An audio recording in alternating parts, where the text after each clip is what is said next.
সুরত দেখলো, ওই সময় দেখার বাদে আমার আপনার নবী বলেছিল আল্লাহর কাছে, আল্লাহ গো, এই আজরাইলের যে সুরত আমার নিকটে আসছে, এরকম সুরত নিয়ে যদি আমার বান্দার নিকটে, আমার উম্মতের নিকটে যদি চলে যায়, আমার উম্মত বেঈমান হয়ে দুনিয়া থেকে চলে যাবে। আমার গভীর মনোযোগ দিয়ে শোনা রে বাবা, মৃত্যুর সময় এরকম ভয়ঙ্কর হবে, এরকম ভয়ঙ্কর হবে। আর একটা সময় হলো হাসরের ময়দান, এরকম ভয়ঙ্কর হবে। কিন্তু আল্লাহ রাব্বুল আলামিন বলেছেন, যারা দুনিয়ায় থেকে যে বান্দা বান্দীগুলো ঈমান নিয়ে যেতে পারবে, যারা মুমিন হয়ে যেতে পারবে, আল্লাহ রাব্বুল আলামিনের হুকুমের দ্বারা ফেরেশতারা বলে যায়, ওই কঠিন কিয়ামতের দিন, ওই মুসিবতের দিন, যেদিন সকল নবীরা ইয়া নাফসি বলবে, হাসরের ময়দানে সকলেই একটা নেকির জন্য দৌড়াদৌড়ি পারবে।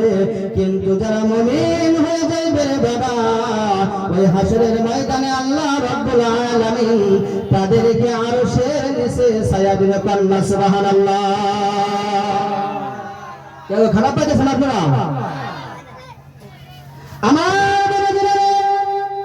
আমি আমার বক্তব্য লম্বা করব না, কিন্তু আল্লাহ রাব্বুল আলামিন বলেছেন, এই দুনিয়ার ভিতর থেকে আমার আপনার মুমিন হয়ে যাওয়া লাগবে। আল্লাহর নবী সাল্লাল্লাহু আলাইহি ওয়াসাল্লাম হাদিস শরীফে বলেছেন, বুখারী ও মুসলিম শরীফের ভিতরে হাদিসটা বর্ণিত আছে, আল্লাহু রাদিয়াল্লাহু তাআলা আনহু قال رسول الله صلى الله عليه وسلم إن الله تعالى إذا أحب عبدا دعا جبرائيل إلى آخر الحديث। আমি হাদিসের তরজমা আপনাদের সম্মুখে বলতেছি রে বাবা, দিলের গানটা লাগাইয়া শুনবেন বাবা। আবু হুরায়রা রাদিয়াল্লাহু তাআলা আনহু থেকে বর্ণিত, আল্লাহর নবী সাল্লাল্লাহু আলাইহি ওয়াসাল্লাম বলেছেন, যে সময় আল্লাহ রাব্বুল আলামিন কোন বান্দা বান্দীকে ভালোবাসবে, ওই সময় আল্লাহ রাব্বুল আলামিন ডাক দিয়া বলে, ও জিবরাইল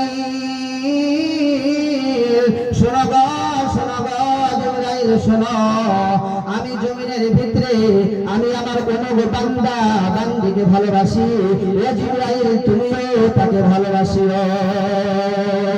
ওই সময় জিবরাইল আলাইহিস সালাতু ওয়াস সালাম কি করে?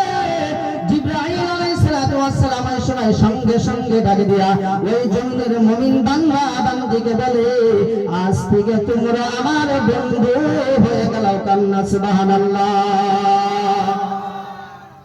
আল্লাহ কারে ভালোবাসে? যে ইমানদার তাই তো ভালোবাসে, নাকি গান? যে মুমিন তাই তো ভালোবাসে। আল্লাহ রাব্বুল আলামিন যে সময় দুনিয়ার ভিতরে একটা বান্দা এবং বান্দীকে ভালোবাসবে, বাসার সঙ্গে সঙ্গে আল্লাহ রাব্বুল আলামিন জিবরাইল আলাইহিস সালাতু ওয়াস সালামকে ডেকে বলে, হে জিবরাইল, আমি অমুক বান্দাকে ভালোবাসি, বান্দীকে ভালোবাসি, তুমিও তাকে ভালোবাসিও। আমার প্রিয় মুসলমান, ওই সময় জিবরাইল আলাইহিস সালাতু ওয়াস সালাম সঙ্গে সঙ্গে আসমানের দিকে তাকাইয়া বলে, ও আসমানের ফেরেশতারা গো, তোমরা শোনো গো, শোনো গো, শোনো, অমুক বান্দাকে আমিও ভালোবাসি, আমার আল্লাহ ভালোবাসে, তুমিও তাদেরকে ভালোবাসিও। এই কথা বলার সঙ্গে সঙ্গে আবার জিবরাইল আলাইহিস সালাতু ওয়াস সালাম জমিনের দিকে ডাকে দিয়ে বলে, জমিনের সমস্ত ফেরেশতাদেরকে ডেকে বলে, ও জমিনের ফেরেশতা, অমুক জমিনের ভিতরে অমুক বান্দা বান্দীকে আল্লাহ ভালোবাসে, আমি ভালোবাসি, আসমানের ফেরেশতা ভালোবাসে, তুমি জমিনের ফেরেশতাও ভালোবাসিও। ওই সময় যে সময় আল্লাহ রাব্বুল আলামিন সকলকে ভালোবাসবে, ওই সময় দুনিয়ার 18,000 মখলুকাতের যত মখলুকাতে সমস্ত মখলুকাতই ওই বান্দা এবং বান্দীকে ভালোবাসবে। কান্না সুবহানাল্লাহ। আমাদের এক নম্বর কি হওয়া লাগবে গো? ইমানদার হওয়া লাগবে, নাকি গান? মুমিন হওয়া লাগবে। যদি আমরা আল্লাহওয়ালা হতে পারি, তাহলে দুনিয়া থেকে আমরা কি ঈমান নিয়ে যেতে পারবো। আর যদি আমরা দুনিয়া থেকে যদি ঈমান নিয়ে যেতে পারি, তাহলে আমার আপনার জন্য কি জান্নাত ওয়াজিব। কান্না সুবহানাল্লাহ। আমার বড় জীবনের দিলের কানটা লাগাইয়া শুনে বাবা, আমি আমার বক্তব্য লম্বা করবো না, আমি বক্তব্য শেষের দিকে দিচ্ছি। আমার বাবাজিরা রে, আল্লাহ নবী সাল্লাল্লাহু আলাইহি ওয়াসাল্লাম এই দিনের জন্য কত কষ্ট করেছেন, সাহাবারা কত কষ্ট করেছেন। শুধু আল্লাহর নবী নয়, তার আগে যে নবীগুলো ছিল তারাও কত কষ্ট করেছে। এর ভিতরে থেকে একটা নবীর নাম আমি আপনাদেরকে বলে যাই যে আইয়ুব আলাইহিস সালাতু ওয়াস সালাম। আমার বাবাজিরে আইয়ুব আলাইহিস সালাতু ওয়াস সালাম তিনি এরকম একটা নবী ছিলেন, এরকম একটা নবী ছিলেন, একদিন নাই, 2 দিন নাই, 1 সপ্তাহ নাই, 2 সপ্তাহ নাই, 1 মাস নাই, 2 মাস নাই, 1 বছর নাই, 2 বছর নাই, দীর্ঘ 18টি বছর তিনি রোগ যন্ত্রণায় ছিলেন। কথা বলেন ঠিক না যদি?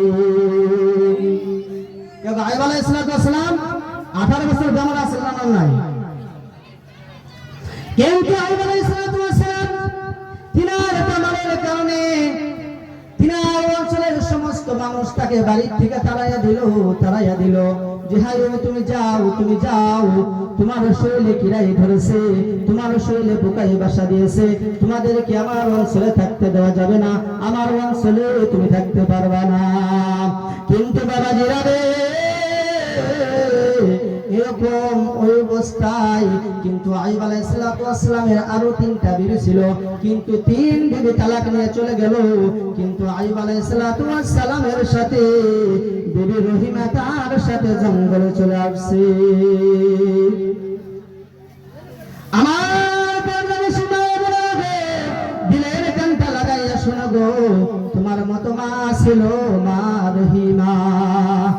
স্বামীর খেজমত কিরকম ভাবে করতো, তিনার সমস্ত স্ত্রী চলে গেল, কিন্তু বিবি রহিমা যায় না, বিবি রহিমা যায় না।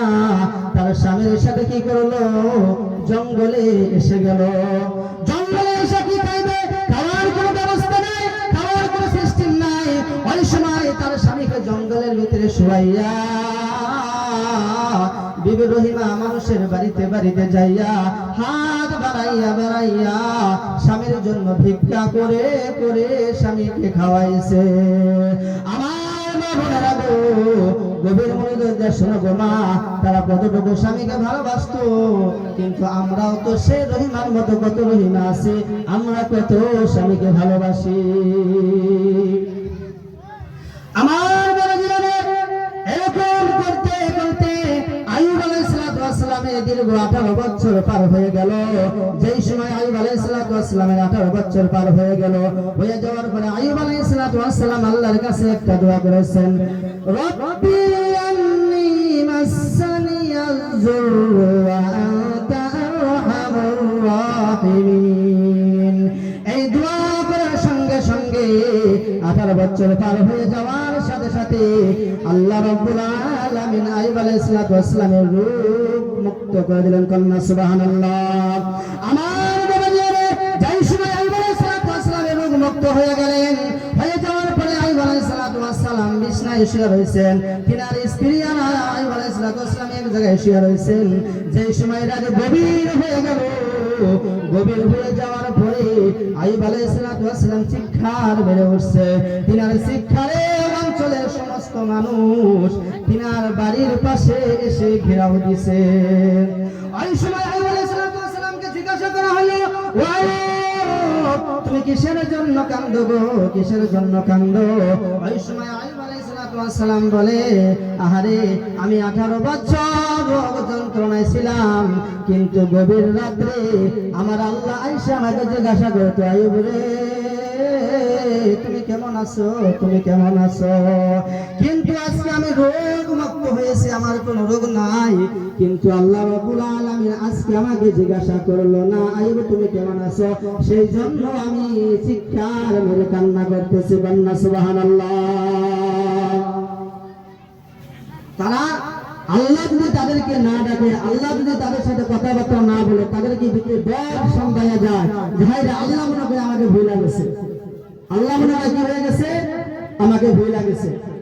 আমার গভীর মনোযোগ আল্লাহ নবী সাল্লাল্লাহু আলাইহি ওয়াসাল্লাম হাদিস শরীফে বর্ণনা করেছেন, লা ইউমিনু আহাদুকুম হাত্তা আকুনা হাব্বা ইলাইহি মিন ওয়ালিদিহি ওয়া ওয়ালাদিহি ওয়ান নাসি আজমাইন।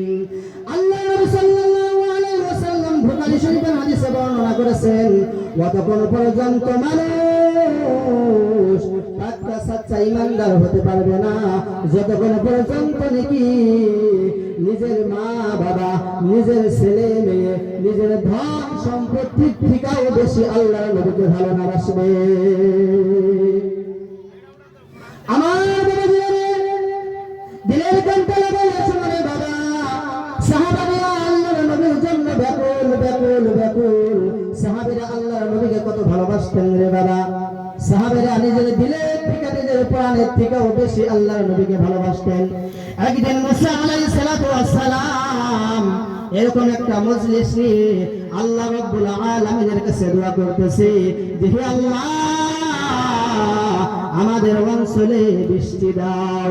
একদিন মুসা আলাইহিস সালামের জমানায় বৃষ্টি বন্ধ হয়ে গেল, কিন্তু মুসা আলাইহিস সালাম সকল মানুষকে তার উম্মতদেরকে লইয়া দোয়া করতেছে, আল্লাহ গো বৃষ্টি দাও, বৃষ্টি দাও।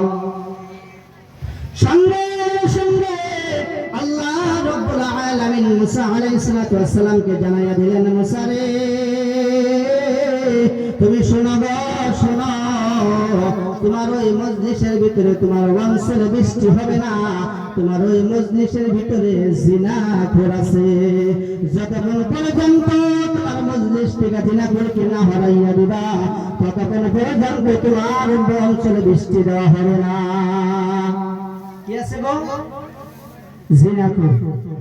তাহলে এখন খালি যে মুসা আলাইহিস সালামের উম্মতের মধ্যে যে জিনাখোর আসাল হেরি খালি ধাক্কা লাগছে না, আমাদের এলেও যে জিনাখোর আছে তারও ধাক্কা লাগছে, লাগছে না নাই? কোন লাগছে না নাই?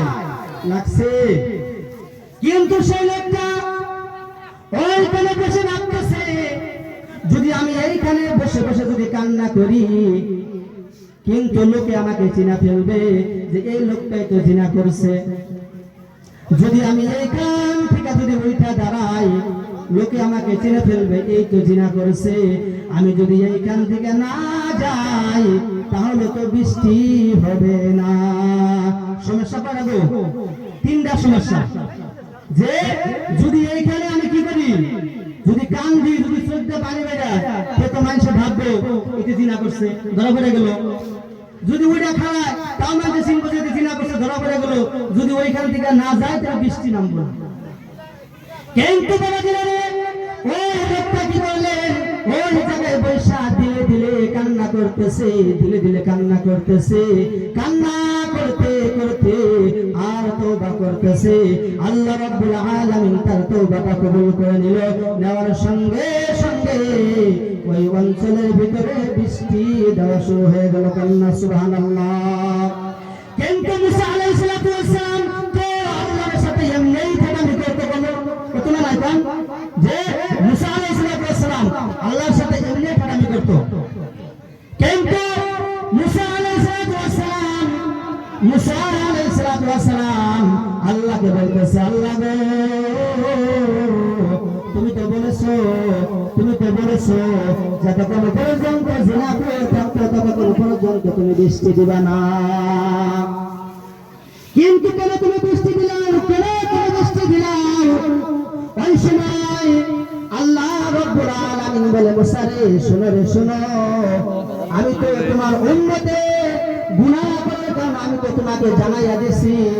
কিন্তু এরকম একটা আখেরি জমানার নবী হবে, যে নবী লাস্টে আসবে, ওই নবীর উম্মত সারাটা জীবন যদি গুনাহ করে, যদি তার হায়াতে জিন্দেগি যদি 100 বছর যদি হায়াতে জিন্দেগি থাকে, 100 বছর ধরে সে গুনাহ কাজ করে, কিন্তু সে মরণের 1 ঘন্টা যদি আমার কাছে তওবা করে, আমি আল্লাহ তার তওবা কবুল করে তাকে আমি জান্নাতের ফয়সালা করে দেব। কান্না সুবহানাল্লাহ। আর বাবারা রে, আমি আপনার কত বড় নবীর উম্মত হয়েছি, কত দামি নবীর উম্মত হয়েছি, কিন্তু আজকে সেই নবীকে আমরা মহব্বত করি না। সেই নবীর জন্য কোনোদিন একদিন চোখের পানি ফেলাইলাম না। আমার আপনার নবী তিনার হায়াতে জিন্দেগির ভেতরে শুধু উম্মতের জন্যই কান্না করেছে।